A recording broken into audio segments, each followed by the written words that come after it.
Hi అండి, నమస్తే. నేను మీ Lakshmi. Welcome back Rambaba Shastri kitchen. అందరూ ఎలా ఉన్నారు? బాగున్నారు అనుకుంటున్నాను.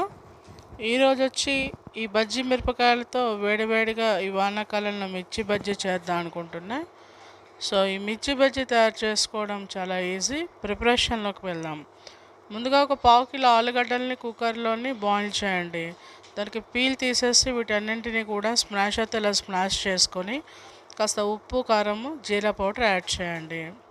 తర్వాత మీరు తీసుకున్న ఈ బజ్జి మిరపకాయలని ఇలా నిలువుగా కోసేసి దాంట్లో కానీ కారంగా ఉంటే ఆ గింజల్ని తీసివేయండి. మీరు ఆల్రెడీ ప్రిపేర్ చేసుకున్న ఈ ఆలు మిశ్రమాన్ని మీరు కట్ చేసిన ఈ బజ్జి మిరపకాయల్లోకి స్టఫింగ్ చేయండి. ఫుల్ అవసరం లేదండి, ఆ లోపల స్టఫింగ్ చేస్తే సరిపోతుంది. ఇలా మీకు కావాల్సిన మిర్చీలన్నింటినీ కూడా రెడీ చేసుకోండి. తర్వాత దాంట్లో స్టఫింగ్ కోసం పల్లీలు, ఆనియన్స్, కొత్తిమీర వీటిని కూడా రెడీ చేసుకోండి. పల్లీలన్నీ కూడా కాస్త డీప్ ఫ్రై చేసి పెట్టండి. వేరొక బౌల్లోకి శనగపిండిని తీసుకోండి. ఒక 200 గ్రామ్స్ శనగపిండి. దాంట్లో కాస్త క్రిస్పీనెస్ రావడం కోసం ఒక 2 టేబుల్ స్పూన్ల బియ్యం పిండిని కూడా యాడ్ చేయండి. కాస్త ఉప్పు, కారం, అజ్విన్, వామును కూడా ఇలా చేత్తో కాస్త నరిమేసి వేయండి. సో దీని టేస్ట్ చాలా బాగుంటుంది. చిటికెడు వంట సోడాని కూడా యాడ్ చేయండి.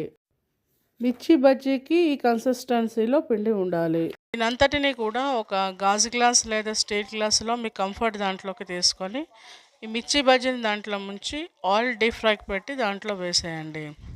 ఈ గ్లాసులో మిరపకాయలు ముంచి వేస్తే మనకి వేయడానికి చాలా ఈజీగా ఉంటుంది. సో మీకు కావాల్సిన మిర్చీలు బజ్జీలన్నింటినీ కూడా ఈ డీప్ ఫ్రై అవుతున్న ఆయిల్లో వేసి ఫ్రై చేయండి. వీటన్నింటినీ కూడా లో ఫ్లేమ్లో ఫ్రై చేసుకుంటే బాగుంటుంది.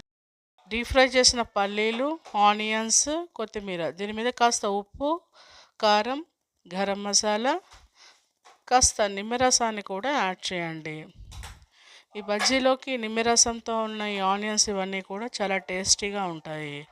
వీటన్నింటినీ కూడా బాగా కలిపేసి మీరు ఆల్రెడీ ప్రిపేర్ చేసుకున్న ఈ మిర్చి బజ్జీలన్నింటినీ కూడా ఈ విధంగా కట్ చేసి మళ్ళీ దాంట్లోకి పైన ఈ స్టఫింగ్ అంతా కూడా ఆనియన్ స్టఫింగ్ యాడ్ చేయండి.